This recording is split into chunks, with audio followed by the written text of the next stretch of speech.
আজকে এটা কতটুকু আমি না জেনে বলবো না, সত্য।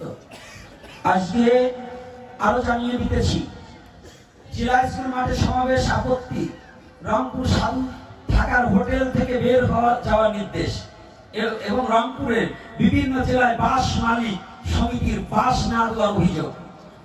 এই যে করছে এটা এই বর্তমান সরকার, অন্তর্বর্তী সরকার, আমি মনে করব এই সরকারও এর সাথে আছে।